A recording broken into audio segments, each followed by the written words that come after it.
Good evening. आज का हमारा टॉपिक है महाराणा विजय सिंह जी। इनसे पूर्व हमने वीर दुर्गादास राठौड़ के बारे में चर्चा की, जो कि मारवाड़ का एक महानतम सरदार, जो कि मुगलों से अजीत सिंह को राजा बनाने के लिए 30 वर्ष 1679 से 1707 तक मुगलों से संघर्ष करता है और बड़ी कूटनीति से औरंगजेब के पुत्र अकबर को अपनी ओर मिलाने की भी प्रयास करते हैं। नाडोल में उनका राज्याभिषेक किया जाता है और मेवाड़ के राजा राज सिंह के साथ राठौड़ सिसोदिया गठबंधन बनाता है और अंत में औरंगजेब की मृत्यु के पश्चात 1708 में देबारी का समझौता अमर सिंह सेकेंड और अजीत सिंह और जयपुर के सवाई जयसिंह के मध्य सवाई प्रताप सिंह के मध्य होता है। और राम सिंह की जो कि राजा अमर सिंह सेकेंड की पुत्री, उनकी शादी जयपुर के राजा उनके साथ चंद्रपुरी की तय होती शर्त पर कि इनका पुत्र अगला राजा बनेगा। सवाई प्रताप सिंह के साथ इनकी सवाई जयसिंह के साथ इनकी होती है और इनके पश्चात आगे दुर्गादास राठौड़ को राजा बनने के बाद दोनों में नहीं बनती है। कहते हैं कि ये अजीत सिंह खान का कच्चा था, इन्हें मेड़ता की जागीर दे दी जाती है और वो मेड़ता नहीं वापस आ जाता और इन्होंने विनय करता है कि मैं मारवाड़ में ही रहूँगा, लेकिन इनको देश निकाला दे दिया जाता है। और कहते हैं कि जाते वक्त मेवाड़ का महाराणा अमर सिंह सेकेंड इन्हें विजयपुरा और रामपुरा की जागीरी दे देते हैं। वहाँ भी इनका मन नहीं लगता और कुछ समय बाद पश्चात ये उज्जैन सिपरा जो मध्य प्रदेश में महाकालेश्वर की सेवा में चले जाते हैं और 1718 ईस्वी में दुर्गादास राठौड़ की मृत्यु हो जाती है। अब हम उनके आगे जो भक्त सिंह पढ़ चुके थे और दुर्गादास राठौड़ जो एक सामंत था, इनके बारे में जो एक सरदार था मारवाड़ की रक्षा करने वाला, उनके बारे में पढ़ा।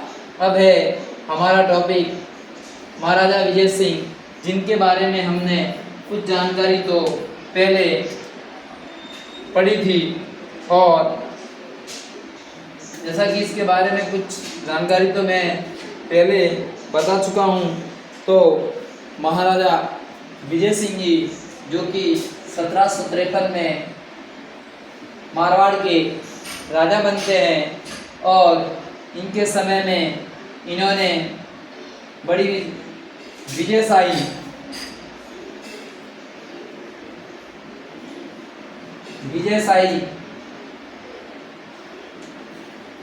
सिक्के चलाए थे इनके द्वारा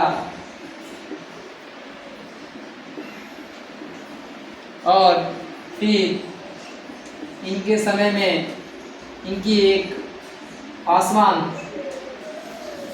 गुलाब राय जिन्हें मारवाड़ की नूरजहाँ और कई लोग इनके मारवाड़ की मुमताज भी कहते हैं।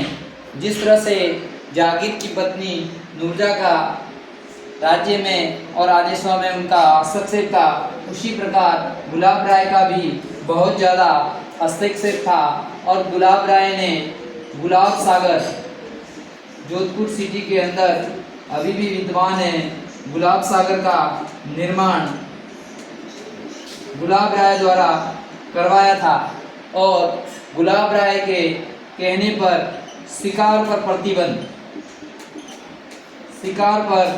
प्रतिबंध लगा दिया था। और कहा जाता है कि इनके दरबार में एक जयसिंह जी एक सामंत सरदार थे, उनके द्वारा शिकार करने पर कहते हैं कि जयसिंह जी को मरवा दिया गया था। और फिर पशुवध पर प्रतिबंध, पशुवध पर प्रतिबंध प्रतिबंध तो कहा जाता है कि पशुवध पर भी प्रतिबंध लगा दिया। कहा जाता है कि उस समय अशोक के सामंत जागीरदार छतर सिंह द्वारा कुछ बकरों की और वो बलि चढ़ाई, ऐसा कहा जाता है। और इनके खिलाफ इन्हें विजय सिंह द्वारा बुलाया जाता है, तो इनके द्वारा कुछ ऐसा उत्तर दे दिया जाता है और फिर ये मामला रफा दफा हो जाता है। तो इस प्रकार जो मारवाड़ में पशुवध पर प्रतिबंध और शिकार पर प्रतिबंध में भी गुलाब राय का हस्तक्षेप था। इसी प्रकार कहा जाता है कि गुलाब राय और विजय सिंह की मुलाकात, ये दोनों बाल कृष्ण भक्ति में, बाल कृष्ण भक्ति रूप में पूजा में विशेष आस्था रखते थे, अर्थात कृष्ण भक्त थे। और दोनों कृष्ण भक्त होने से इन्हीं के कारण ये दोनों प्रभावित हुए और ये इनकी एक महारानी के रूप में रहने लगी और हर मामलों में हस्तक्षेप करने लगी। इस प्रकार इनके द्वारा जोधपुर के जो पुराना शहर है उसमें परकोटे का निर्माण उनके द्वारा करवाया गया। सोजत दुर्ग का परकोटा, सोजत दुर्ग परकोटा, कुछ निर्माण जालोर दुर्ग में भी इनके द्वारा करवाया गया।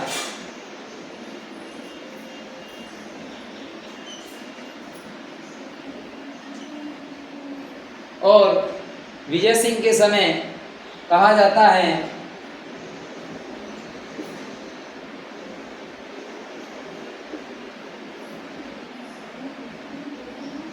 जयप्पा सिंधिया एक बहुत खूंखार एक मराठा था। तो कहा जाता है कि बीकानेर में एक जगह है, जगह का नाम है ताउसर। इस ताउसर में इनका एक बहुत स्वाभिमान और महत्वाकांक्षी सैनिक खोकर द्वारा जयप्पा को मार दिया जाता है।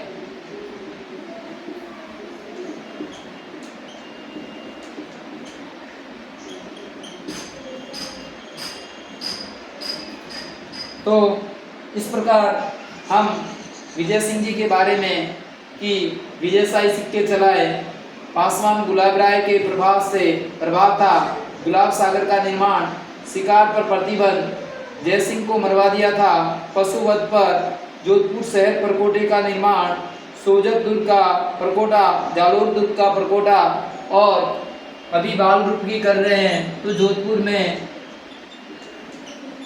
रणछोड़ राय का मंदिर निर्माण,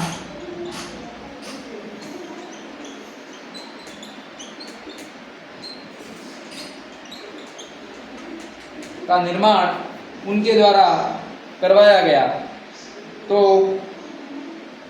इस प्रकार एक महानतम शासक के रूप में इनका योगदान रहा और कहा जाता है कि ये एक लंबे समय तक शासन करने वाले राजा रहे और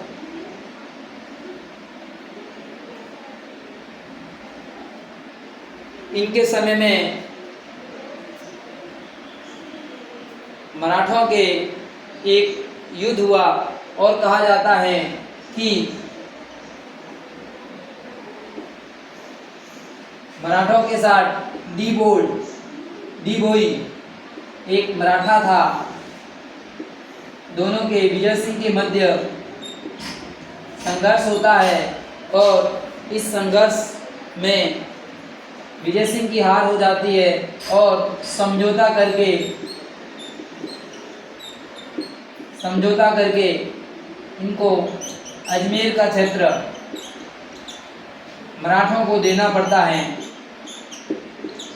तो इस प्रकार इनके समय डीबोर्ड और राजस्थान में मराठों का, जैसा कि विदित है कि 1711 से ही मेवाड़ से मराठों का राजस्थान में प्रवेश हो गया था और हर रियासत में इनका हस्तक्षेप बढ़ गया था। और सांबर समझौता भी एक मराठों के साथ इनके साथ होता है, जो अजमेर इस समझौते के तहत इनको मराठों को दे दिया जाता है। अब हम आगे पढ़ेंगे कि अपने भीम सिंह जी। तो भीम सिंह जी के बारे में चर्चा करेंगे। 1793 में विजय सिंह जी की मृत्यु हो जाती है और मृत्यु के पश्चात कहा जाता है कि भीम सिंह 1793 में राजा बनने से पूर्व कहा जाता है कि 1792 ईस्वी में ये इनके दादा विजय सिंह, भीम सिंह जी के दादा का नाम विजय सिंह और पिता भोम सिंह राठौड़ और माता इंद्र कुंवर थी। और कहा जाता है कि भीम सिंह और मान सिंह के मध्य राजगद्दी के लिए संघर्ष होता है और जैसा कि विदित है 1792 में ये अभी मैंने बताया कि जो मेहरानगढ़ दुर्ग था उस पर अपने दादा विजय सिंह को हटाकर कब्जा कर लेता है और कहा जाता है कि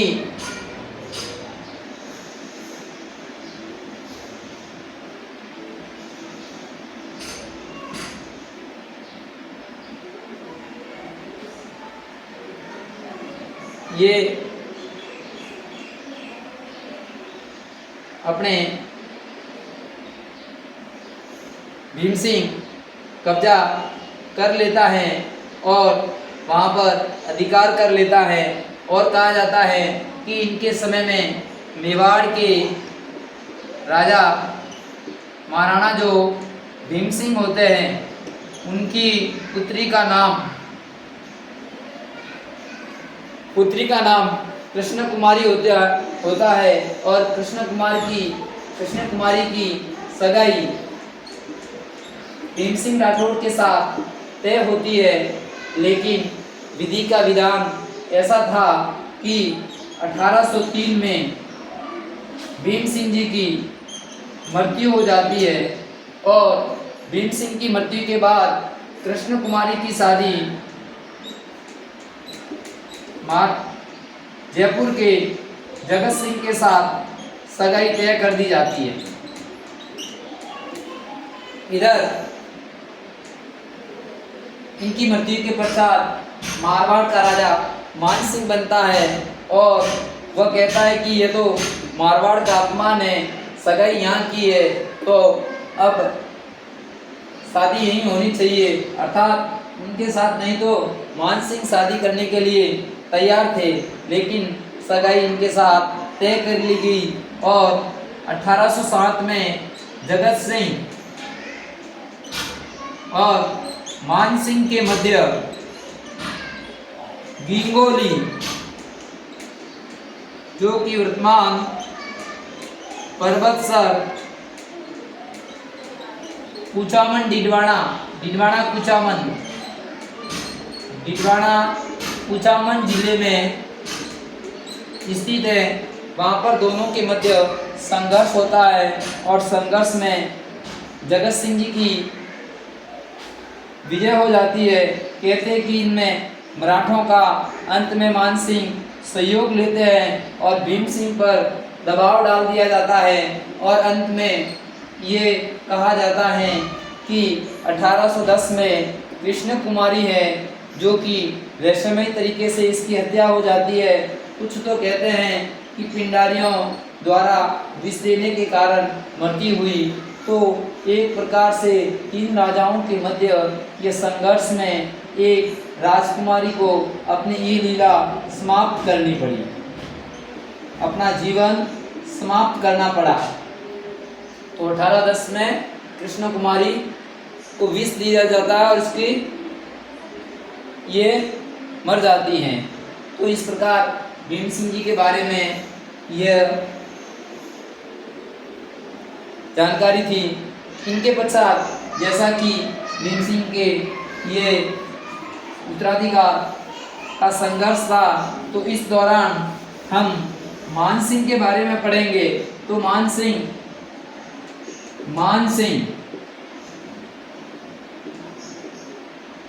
1803 से 1843 में तो कहा जाता है कि ये सेना सहित जालोर दुर्ग चले जाते हैं। जालोर दुर्ग जो कि काफ़ी समय तक ये कहते हैं कि मेवाड़ की ये जालोर वाला क्षेत्र शिवाना और ये मेवाड़ का संकटकालीन शरण स्थल है। तो ये जालोर दुर्ग सेना सहित चले जाते हैं, सेना सहित चले जाते हैं।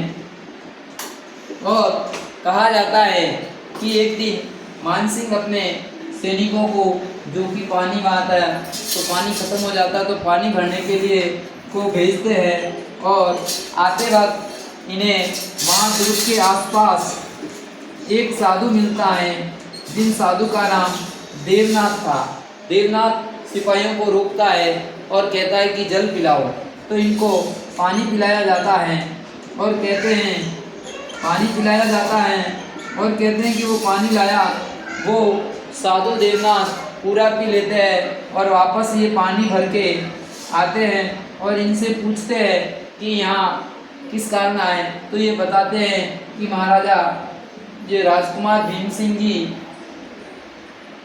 और मान सिंह दो भाई थे। उत्तराधिकार के संघर्ष में भीम सिंह जी वहाँ के राजा थे और ये यहाँ आ गए। तो साधु भविष्यवाणी करते हैं और उन सैनिकों को कहते हैं कि कल, यानी कि आज की घटना है, तो कल के बारे में कहते हैं कल सुबह होते ही मान सिंह जोधपुर का राजा बन जाएगा, जोधपुर का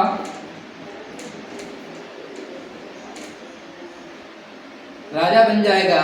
और कहते हैं कि 1803 में इसी समय कहते हैं कि इनकी मृत्यु हो जाती है और जोधपुर से मान सिंह को राजा बनाने का सिपाहियों के द्वारा बुलावा आ जाता है। तो मान सिंह अपने सिपाहियों को कहते हैं कि नहीं, जिस साधु ने ये कहा है उनको बुलाया जाए, और साधु को रिक्वेस्ट करके अपने साथ जोधपुर लेके आते हैं। और ये साधु नाथ संप्रदाय से संबंधित थे, जो कि नाथ संप्रदाय के रूप में उदयपुर में ये जालोर में श्रीनाथ का मंदिर है। वहाँ एक महान संत श्रीनाथ जी का एक प्रसिद्धि के रूप में नाम लिया जाता है और देवनाथ के गुरु का नाम आयसनाथ था। तो देवनाथ जी को वह जोधपुर ले जाया जाता है और कहा जाता है कि वर्तमान में जो महामंदिर क्षेत्र है, महामंदिर में नाथ संप्रदाय का मंदिर बनाते हैं और नाथ संप्रदाय की स्थापना करते हैं और इनके पीठाधीश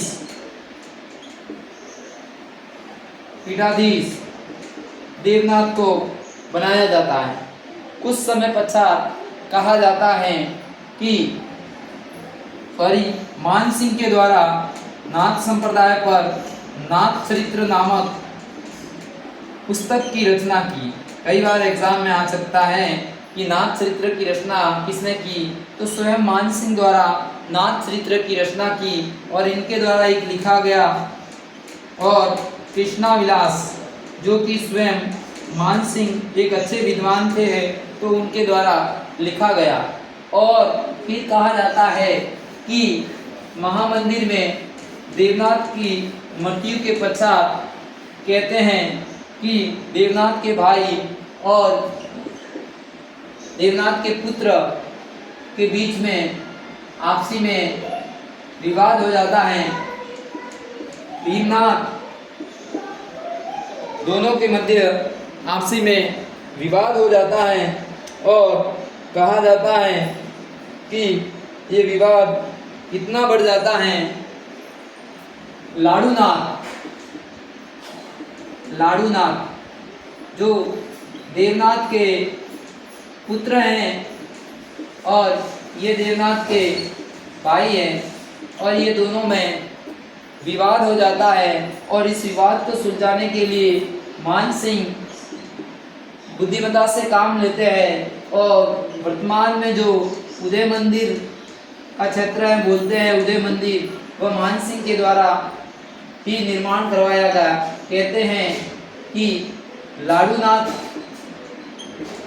के लिए उदय मंदिर की स्थापना और नाथ संप्रदाय की एक तरह से पीठ नहीं बना देते हैं। इस प्रकार दोनों के मध्य जो मामला होता है वह ये शांत कर देते हैं।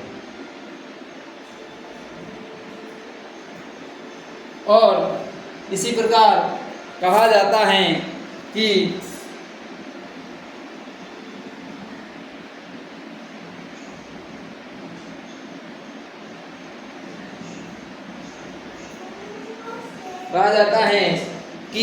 इन नाथों का इतना प्रभाव बढ़ जाता है और कहा जाता है कि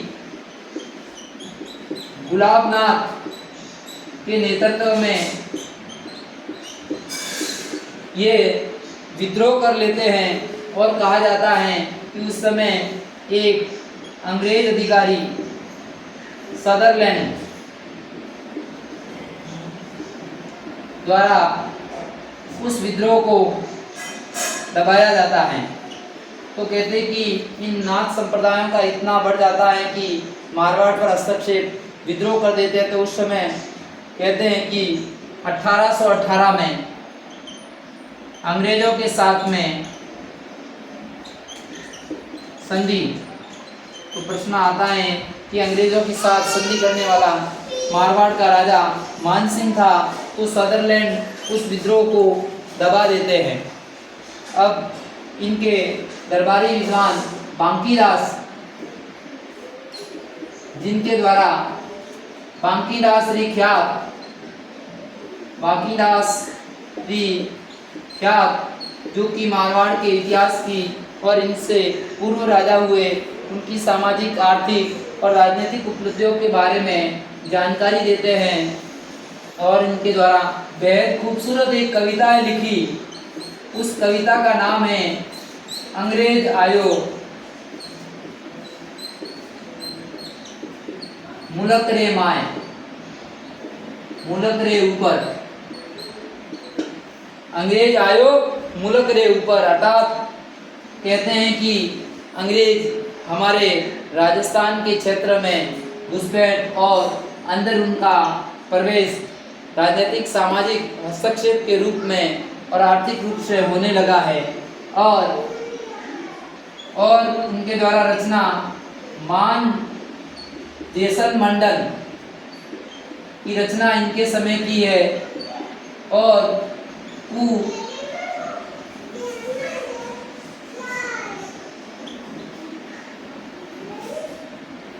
कवि दीवान या ऐसी कोई रचना है जो इनके समय की है, और एक और इनके समय की रचना है। तो इस प्रकार इनके समय की 4 महान रचनाएं, तो इनके समय 4 रचनाएं की थी। चारों रचनाओं के रूप में ये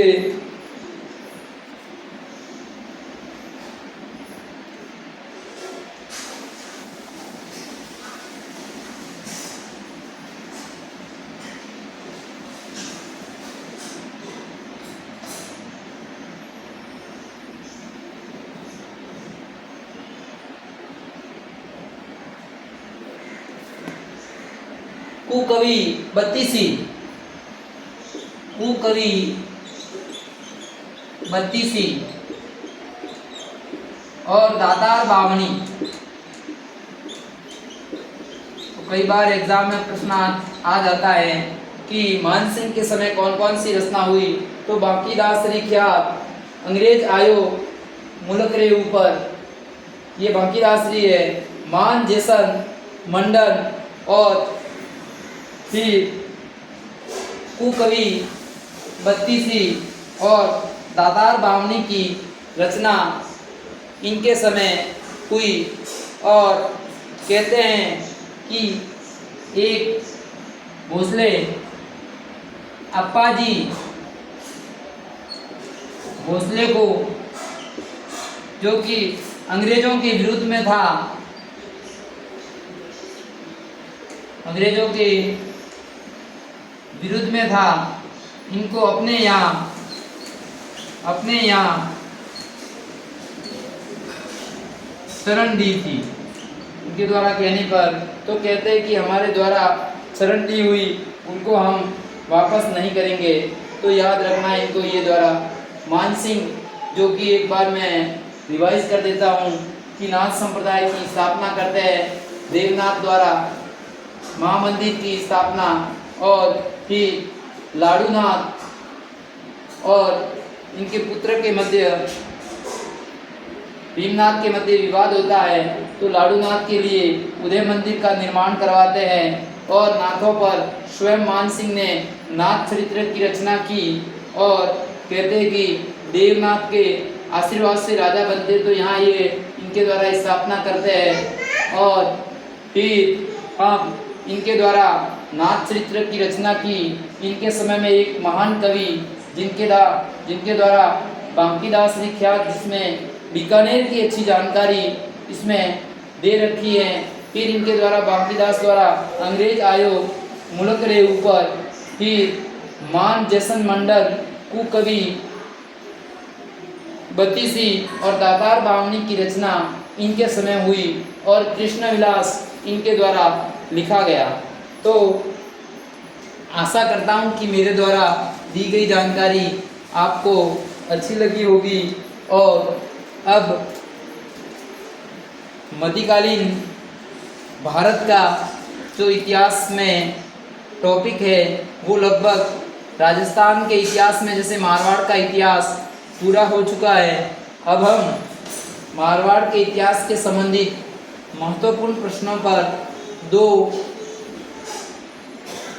वीडियो, जो कि राव सिंहा से लेकर राजा मान सिंह तक महत्वपूर्ण प्रश्नों का एक बार 1 लाइन प्रश्नों के बारे में अगले अध्याय में हम चर्चा करेंगे। जय हिंद, जय भारत।